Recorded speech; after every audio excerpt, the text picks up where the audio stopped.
Andrew Callahan over at the Herald with an interesting article when it comes to Drake Maye's ideal development plan as we get closer and closer to the start of camp and sort of where we're going to wind up in terms of him making his start. He writes, offensive coordinator Alex Van Pelt announced Brissett as the team's starter in June, and he also said this about Maye's development. Quote, it's a marathon over a sprint.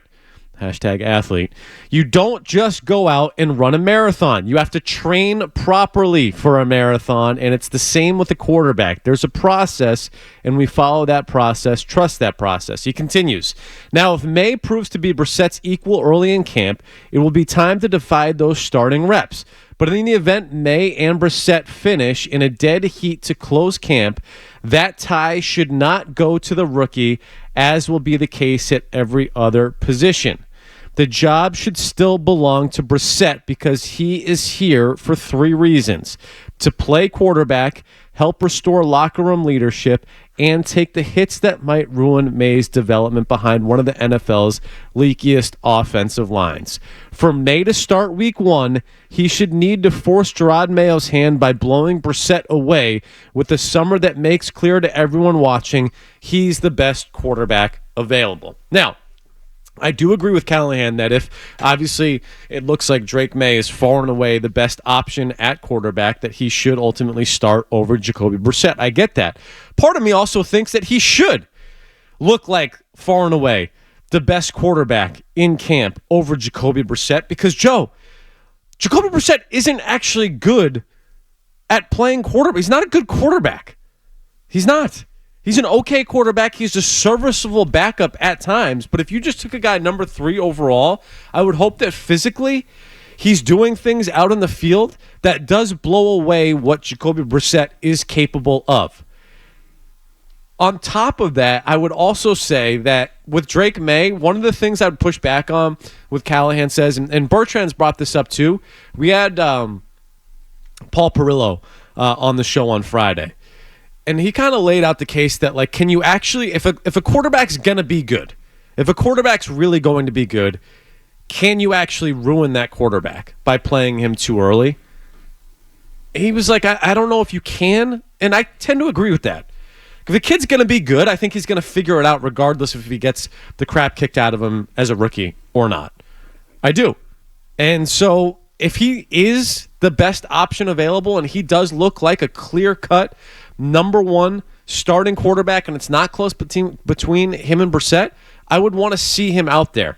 I'm on record as saying week 6 because I think it might look a little closer, but if he's the best option, play the best option, regardless of the offensive line, regardless of the wide receivers. And it's not going to look great because the team isn't great, but I also don't think that you're going to suddenly ruin Drake Maye because of putting him out there earlier than week 6 or week 9. Let me ask you this. Yeah. So I agree with you. Like, if he's the best guy, if you want to compete and have the best chance to win, play the best guy. I think right now Brissett is the best guy. I'll say that because I don't know if Drake Maye can take in the plays and call the huddle and set the defense and find the mic and know who's calling, who's doing the line shifts. Is it Andrews? Is it somebody else? Like, there's a lot of things there, and I know it's not great for talk radio, okay? Yeah. Where I wanted to bring it to another layer is, what do the players want? Does KJ Osborne and Kendrick Bourne and Pop Douglas, do they want the guy that can make the throw and trust him, or the rookie where they don't know where the ball's going to go? What do the players want? Well, and I think early on, I think the players want the cohesion. A lot of that, though, is going to depend on how it looks. Like, Zoe's brought this up, too. Like, if Drake Maye does look like the clear-cut best option at quarterback, you can't hide that from players.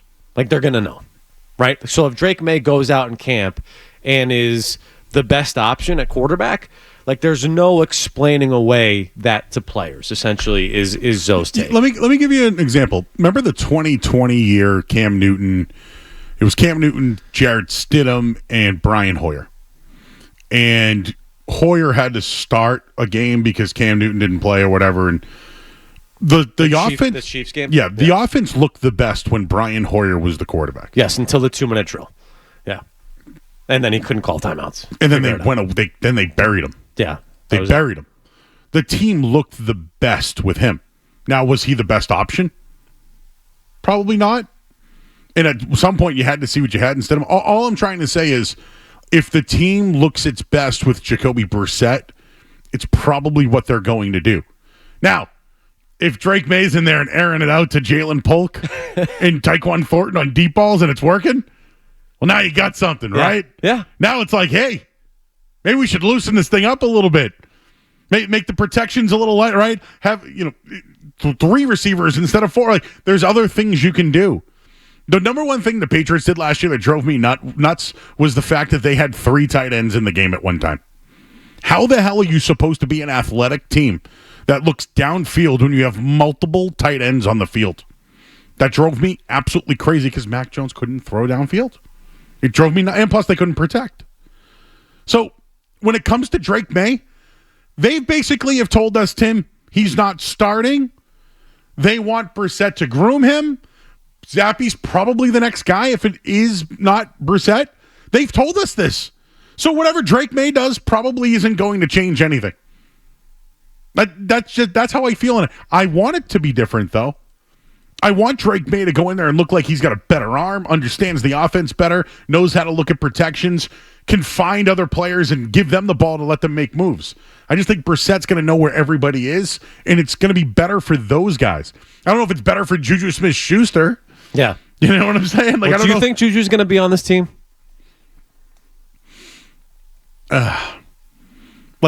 They don't need him. So I would like to say no. Yeah. I'd rather see Javon Baker, personally. Yeah. But I don't know if the Chiefs need a wide receiver and they want to bring Juju Smith-Schuster back. Why not try it for a 6th-round pick? I do that. I'm not ready to give up on Tyquan Thornton either, by the way. Now, Booty, my guy. You're done with Booty? No. I think he can play. Yeah. I just look at it and say, how many outside receivers are they going to have on the team to inside guys? Like, essentially, Polk and Douglas are your 2 inside guys. And then you have what? Thornton, Bourne, Osborne. Who else is in out? Oh, Smith-Schuster. You're loaded at outside receiving. You really don't even have one. And Baker. You don't even have one guy. Yeah. I just don't think that's what's good for Drake Maye.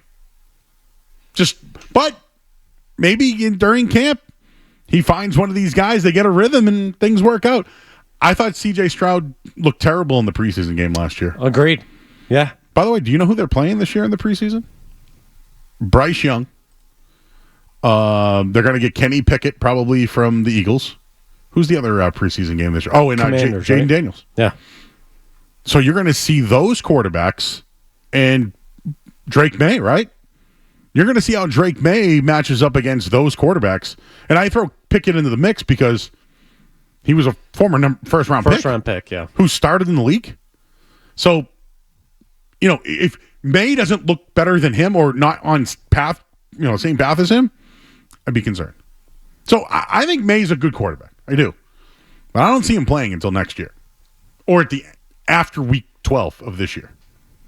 I want him to play, though, because it gives him the best chance to win. Hey, if you like that clip, check out more videos from Zolak and Bertrand right here. For more Patriots analysis and opinion, hit this playlist. And for all the latest from the Sports Hub, download the app at 985thesportshub.com.